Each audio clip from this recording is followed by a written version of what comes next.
So, ladies and gentlemen, my guest here on the red couch now is Ashwin Bhat. He's the new CEO of Lufthansa Cargo. It's a pleasure to have you here. We are very happy. Thank you very much for the invitation, and it's a pleasure and honor to be sitting on the red sofa. Feels good. Very good, very good. Mr. Bhat, you studied chemistry, actually, I read in your CV, and eventually you got into air cargo. How did that happen, from chemistry into air cargo?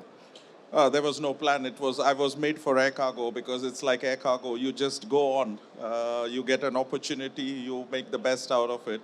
So there was no plan about air cargo. I got a good job, and that's how I started in Mumbai in 1992. And you stayed, obviously. It's a very exciting industry to be, a business to be. And when you are having fun and you can grow as a person, you get opportunities, you stick around. Well, you have taken over the top spot as CEO from Dorothea von Boxberg after 3 very unusual years. Record results, of course, with the rates and everything. Now we have a new market set up. What is on your agenda now? I was part of the success. I've been part of Lufthansa Cargo for 2 years. I have been their CCO, so I have been in this wild ride, a successful ride. What is on my agenda is continuation. I have been part of the board for the last 2 years when we defined the strategy of Lufthansa Cargo. So just because I have taken over, I don't need to reinvent the wheel. So continuation. Lufthansa Cargo is a very, very strong brand. It has a footprint which is known in the industry as a leader. So it is to manage that leadership, continue with that leadership. But at the same time, we have to become more resilient. I don't call it stable, but resilient, because things are changing and are going to change.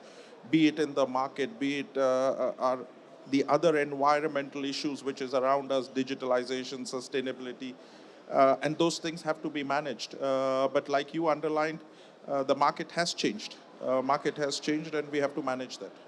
What are your expectations for the next couple of months? I mean, the volumes have for sure not, well, they have gone down eventually. So what are your expectations? The crystal ball is very, very much smudged at this moment of time. So to make any kind of a prediction, it would not be right. But what I see is clearly there is some kind of a stabilization after a very big dip between March to April, but the stabilization is on a very low level. But this month, if you just talk about May, it's not helping because we have so many holidays. So it's like a speed and stop, which is happening. But everybody is hoping. We are all manifesting a hope towards us that things will start improving in Q3 and certainly for Q4 because inventory after 20 months will need to be refilled. And that's the hope, that production in China will improve. And that's the hope everybody's having. And looking at the present circumstances, to see some kind of a stability on a low level is also good. If you look at the capacity side, I mean, there has been a lot of capacity coming into the market. Are we looking into an overcapacity situation, or are you fairly relaxed with regard to that? I'm also relaxed towards it because as Lufthansa Cargo, we are also contributing into the growth of capacity, be it on the passenger side. Over 2 years now we are growing, but also as Lufthansa Cargo, we are growing. We will have through 2 additional A321F are converted A321s which into full freighters. In the next 6 weeks, we will grow by 2. And in the next 1 year, we will add 2 additional 777. So we are going to grow. So looking at this growth, I have to be confident about the situation. But we have to look into different markets. It's not only about the depth of putting more freighters or more capacity into the same destination, but looking at our network relevance. Because if you look into the market, there are opportunities. You look at pharmaceutical, which is growing. You look at perishable, which is growing. It's not all about every market is down. Mexico, demand is good. Asia is also good. But you need to segment. You need to be focused on which segment you want to attack, which is the destination. And it's also the customers. It's all about, I call it personally, that air cargo is a people's business. Air cargo is a people's business, and that's how the relationship should be maintained. I mean, what long-term factors do you bear in mind if you think about your capacity growth, how you structure your fleet and everything? Is it all e-commerce, or which are the growth drivers? One of the growth driver is particularly e-commerce. It's growing by 10% and it is going to grow. Even in a downward trend, it was growing to 10%. So in the last days, we as Lufthansa Cargo, along with our subsidiaries, announced that we would like to make Frankfurt as an e-commerce hub or an e-commerce gateway for Europe. That's our clear endeavor. But at the same time, we are, like I said in a previous question, focus on pharmaceuticals, focus on perishables, focus on automotive, and at the same time, look at general cargo within that segment, whichever segment is growing. And I mean, if you focus on these verticals, do you need per se a larger fleet with more planes, for example, just to be more flexible, or how does that come out? That is our day-to-day job, looking into our network, looking into which region is booming, which region is not that hot, if I may say so, and then adapting our network based on the requirements of the market, based on the requirement of our customer. So it's not something about long term, but it's also short term. So I heard a very good statement the other day. Today's leaders need to have a microscope in one eye and a telescope on the other eye, because it's about short term and the long term. How do you manage this? That's the magic. So there is no one answer, clear answer to say short term or long term. It's an and world. Yeah. I mean, if you look at the trade lanes, for example, there's a lot of talk about the split up of trade lanes. It's not all maybe China focused. It's moving towards Southeast Asia, India, Latin America is becoming big. Do you see this as well? Do you see a lot of potential in these countries as well? Yes. There is a clear, what we see is there is this China plus one concept, China plus two concept. And in most of these countries, we are already having a good footprint. But Vietnam is something which is going to grow. And we have made an early investment. So last November, we started flying into Hanoi. So we fly twice a week into Hanoi. We are already flying into Saigon, so Vietnam is covered. India, we are already flying to Mumbai, we are flying to Bangalore, we are flying to Chennai, and along with our passenger, we have enough capacity. So this is something which we have to constantly evaluate along with our customers, because at the end of the day, we are a service provider.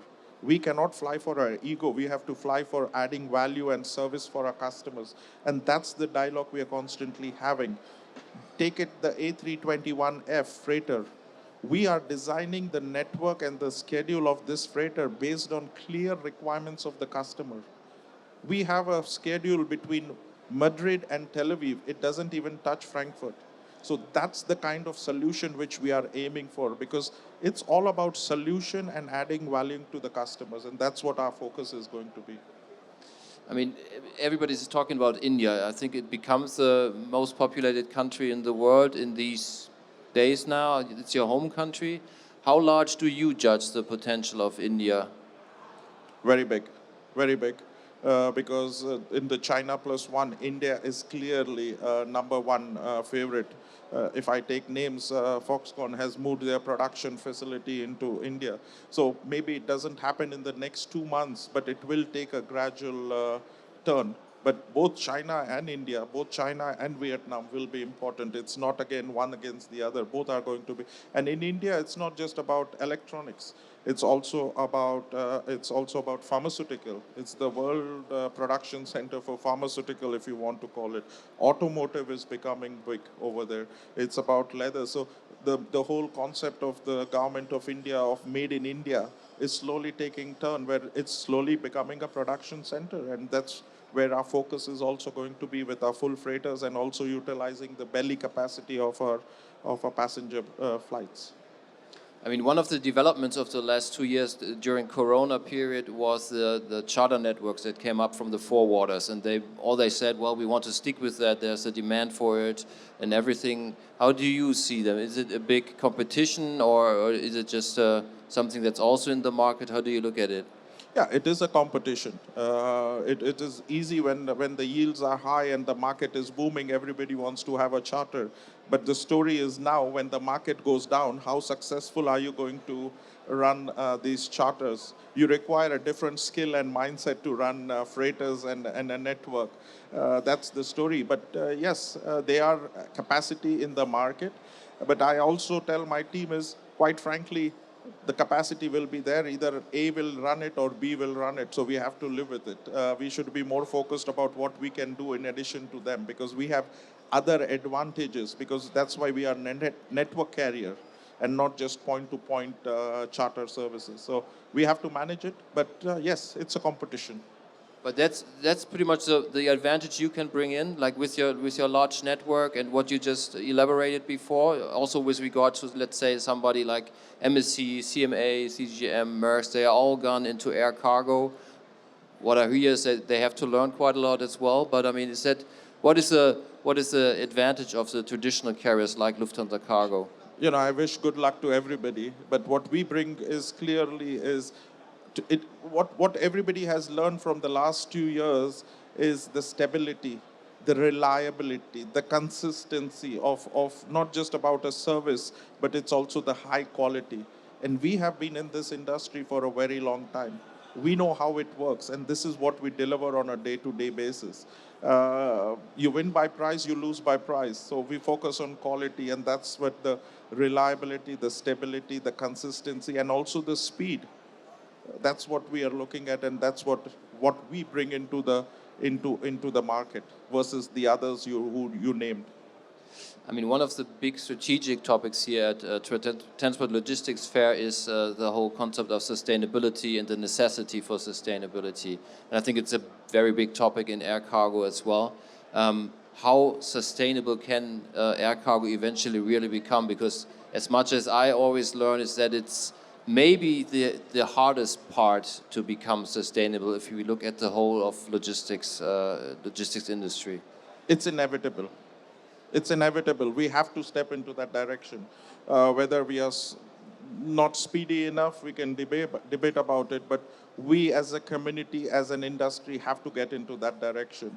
And Lufthansa Cargo, I'm proud to say we are taking a leadership role, not only because we are flying a weekly SAF, 100% SAF flight between Frankfurt and Shanghai, thanks to our partner DB Schenker, or we are investing into future generation of SAF, that is power to liquid, with our partner Kühne+Nagel, whose booth is next to us. We believe this is the way it has to go. And we have to make an investment because the regulations are going to change and are changing, and they will force us to do it. So we better be faster enough to make it happen by 2030. We as Lufthansa Cargo, as part of Lufthansa Group, has a clear mandate of science-based target, which we want to achieve by 2030, by 2050, the targets that we have set. So as an industry, we have to do it together, because this is a topic where one individual cannot do it.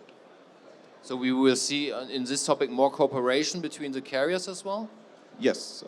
Carriers, I don't know, but at least between our ground handling, between our customers, between us, I can tell you very openly, in the last 1 year, one of the biggest topic in every customer meeting and every discussion which we are having is sustainability. Even the end customers are forcing our customers to have the topic of sustainability as part of what you can deliver. So it's becoming a big topic. And yes, we as airlines have to collaborate, because we are part of the same ecosystem. Yeah. I mean, you say it's maybe at these times it's once a week that a flight is operated on SAF. How long will it take until maybe most of your flights are operated like that? It's a between demand and supply. Right now, the cost of SAF is on a high level because the supply is low. But that's where also technology comes into play. And as soon as we increase the production, the cost goes down, and then you will see more and more. And it's, yes, we talk about 100% SAF between Frankfurt and Shanghai, but we have other lanes where we are doing SAF, not to that extent, but a smaller extent. So we even offer our customers that they can fly SAF on a shipment level basis. So that's the opportunity which we give to them. Is it as big as flying a SAF between Frankfurt and Shanghai? Certainly not, but it is growing slowly but surely. The demand, more and more customer, be it in Cairo who wants SAF, to Europe who wants SAF, or in China they want SAF, and Mumbai they want it. So it's coming across because it's also at teams. The people they want to work for an organization which has a commitment to the society. Uh, Final question, maybe. How long will it take until the price is not that much of an argument anymore? I mean, so far it's still much more expensive, I guess, right? Yeah, it is on an expensive level. How long it will take? I think a couple of more years. I can't say whether it's 2 or 5, but it will take few years. Well, we will see, but it's good that you as Lufthansa Cargo are on that topic, actually. So thank you very much for being here today. Thank you very much. It was a pleasure talking to you. Thank you. Thank you very much.